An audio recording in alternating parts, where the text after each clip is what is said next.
We're learning new details about Ghislaine Maxwell's interview with the Department of Justice. A source says Maxwell did not implicate President Trump in the actions of convicted sex offender Jeffrey Epstein. An administration official also confirmed there's an audio recording of the interview with Deputy Attorney General Todd Blanche. Meanwhile, the House Oversight Committee has sent out multiple subpoenas related to the Epstein case. And that includes to former President Bill Clinton, former Secretary of State Hillary Clinton, and a slew of former attorneys general and FBI directors. The committee also subpoenaed the Justice Department for the complete Epstein files. The subpoena notes President Clinton's past relationship with Epstein. In 2019, Clinton's office said that while he knew nothing about the terrible crimes Epstein committed, he took 4 trips on an Epstein plane in 2002 and 2003, but he hadn't spoken to him in over a decade. Committee Chairman James Comer discussed the Clinton subpoena on Fox News. The Democrats voted for it. I don't know that they realized what they voted for, but they voted for a subpoena for the Clintons, and because it was voted on by Congress in a bipartisan manner, I think that'll have good standing in court. And we've got team coverage for you this morning. CBS News correspondent Natalie Brand is tracking the political pressure from the White House. But I want to start with CBS News legal reporter Katrina Kaufman right here in the studio. Katrina, always good to see you. Good morning. So what are we learning about what Maxwell told the Deputy Attorney General? Good morning, Michael. So our Justice reporter, Jake Rosen, has learned that she didn't say anything that would harm President Donald Trump.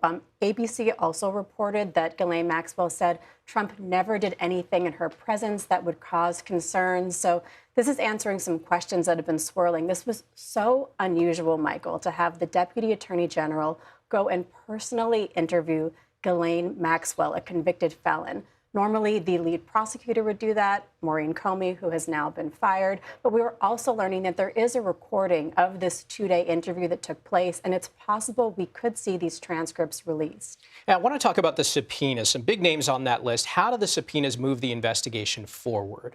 I mean, that's really a good question. For one, the Justice Department files have been subpoenaed, and that could be very revelatory to get those investigative records, to see the trails they followed, what witnesses they interviewed. But at the same time, it's possible that Trump could try to raise executive privilege here. However, there have also been all of these people subpoenaed, former attorney generals, Bill Clinton. You know, it's unclear what information exactly we'll get from them when it comes to Bill Clinton, who was in Epstein's orbit. A former president has never been compelled to testify. He could choose to testify. Hillary Clinton has been subpoenaed as well. But, you know, another thing is people have been asking, where are the victims' voices here? And last night we interviewed the attorney for one of those victims, Maria Farmer. Let's listen to what she had to say. Why did the government ignore what she did? Why did the FBI ignore her complaint?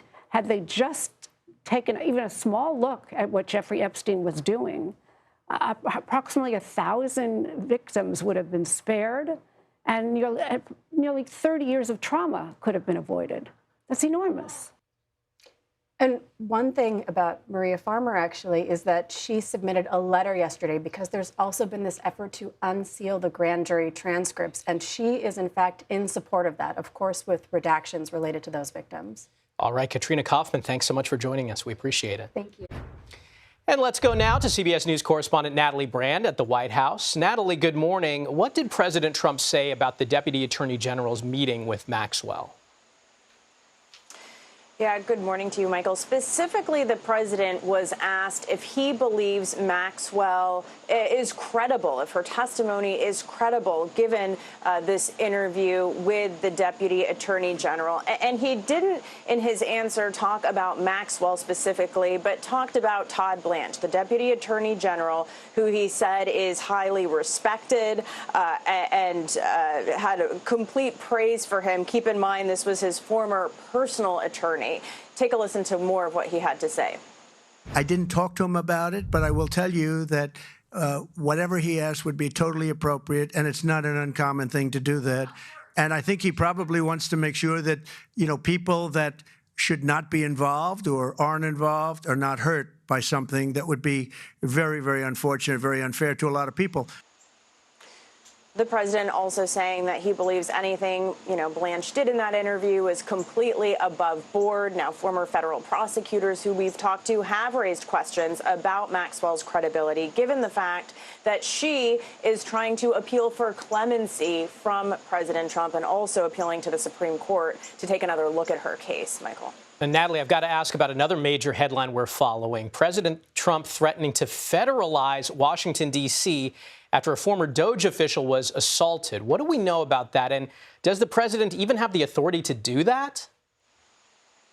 Well, first, let's start with the alleged crime. Police say that the victim was assaulted during an attempted carjacking and that police then saw what was happening and intervened. Two teenage 15-year-old suspects were arrested, but it turns out the victim has been identified as Edward Corsentine. He is a prominent DOJ official. So this had Elon Musk and President Trump speaking out, and the president again saying that if D.C., he said, doesn't get its act under control, doesn't get the city and crime under control, that he would move to federalize it. He said it publicly during comments yesterday, also in a lengthy social media post. Now, the fact of the matter is this would likely have to involve Congress. That's because back in the 1970s, Congress passed the D.C. Home Rule Act, which created city government.